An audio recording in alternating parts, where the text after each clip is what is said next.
Méditation de la communauté des disciples du Christ vivant en ce vendredi de la 5e semaine du temps pascal, année liturgique A. Évangile de Jésus-Christ selon saint Jean, au chapitre 15, les versets 12 à 17. En ce temps-là, Jésus disait à ses disciples, « Mon commandement, le voici. Aimez-vous les uns les autres comme je vous ai aimés. Il n'y a pas de plus grand amour que de donner sa vie pour ceux qu'on aime. Vous êtes mes amis si vous faites ce que je vous commande. Je ne vous appelle plus serviteur, car le serviteur ne sait pas ce que fait son maître. Je vous appelle mes amis, car tout ce que j'ai entendu de mon Père, je vous l'ai fait connaître. Ce n'est pas vous qui m'avez choisi, c'est moi qui vous ai choisi et établi, afin que vous alliez, que vous portiez du fruit et que votre fruit demeure. Alors, tout ce que vous demanderez au Père en mon nom, il vous le donnera. Voici ce que je vous commande, c'est de vous aimer les uns les autres. Acclamons la parole de Dieu. Méditation. Frères et sœurs bien-aimés dans le Christ, rendons grâce au Seigneur qui nous donne en ce jour de contempler le cœur même de la vie chrétienne. Aimer comme Jésus. Non pas aimer seulement avec des sentiments ou des paroles, mais aimer d'un amour concret, fidèle, capable de se donner jusqu'au bout. En effet, dans l'évangile d'aujourd'hui, Jésus nous laisse ce commandement qui résume tout. Aimez-vous les uns les autres comme je vous ai aimé. Ce qui frappe immédiatement, c'est que Jésus ne dit pas seulement aimez-vous, il ajoute comme moi. Voilà toute l'expérience de l'Évangile. Le Christ devient lui-même la mesure de notre amour. Et comment Jésus aime-t-il? Il aime sans calcul. Il aime en servant. Il aime en pardonnant. Il aime même ceux qui le rejettent. Et surtout, il donne sa vie. Lui-même affirme, il n'y a pas de plus grand amour que de donner sa vie pour ceux qu'on aime.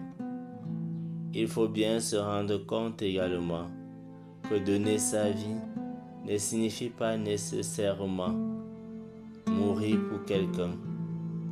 C'est aussi d'accepter chaque jour de sortir de soi-même, renoncer à son orgueil, prendre du temps pour les autres, écouter, soutenir, porter les faiblesses des frères, rester fidèle même quand cela devient difficile. Le vrai amour chrétien coûte toujours quelque chose, parce qu'il demande de quitter l'égoïsme, parce qu'il oblige à aimer parfois sans retour, parce qu'il pousse à faire le premier pas vers la réconciliation. Mais c'est précisément cet amour-là qui rend l'homme, le monde plus humain et qui révèle la présence de Dieu. Aujourd'hui encore, le monde parle beaucoup d'amour, mais souvent, cet amour devient fragile parce qu'il dépend des intérêts, des émotions et des circonstances. L'amour du Christ lui demeure. Il est fidèle même dans l'épreuve. Il continue même quand il est blessé. Il se donne sans attendre de récompense.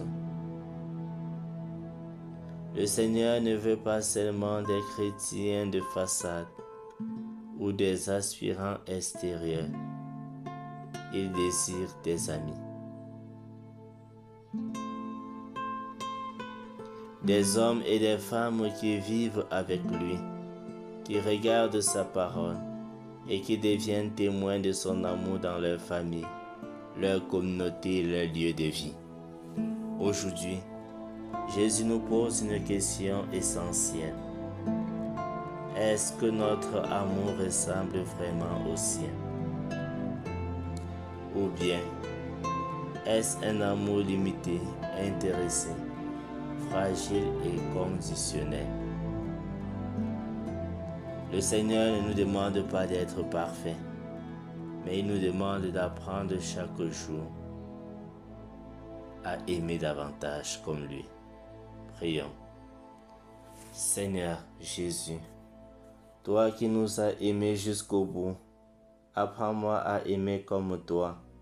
Délivre-moi de l'égoïsme, de l'indifférence, de l'orgueil et des paroles sans sarde. Donne-moi un cœur humble et disponible, capable de servir, de pardonner, de comprendre et de faire le premier pas vers les autres. Fais de ma vie un témoignage vivant de ton amour, afin que ceux que je rencontre découvrent à travers moi la présence et la paix. Intercession. Seigneur Jésus, nous te confions ceux qui vivent des divisions dans leur famille ou leur communauté, ceux qui ont du mal à pardonner, ceux qui se sentent rejetés, ceux qui consacrent leur vie au service des autres, et tous les chrétiens appelés à témoigner de ton amour dans le monde. Donne-leur un cœur capable d'aimer avec vérité et fidélité, et fais de ton Église un signe vivant de communion et de paix. Exercice spirituel. Aujourd'hui, je choisis de vivre concrètement le commandement de l'amour. Je pose un acte de gratitude, de charité ou de service. Je prends l'initiative de rétablir le pas avec une personne. Je fais un effort pour écouter quelqu'un avec une attention et une patience. Je fais ces efforts avec foi et avec confiance en Dieu, lui qui sait tout notre cœur. Amen.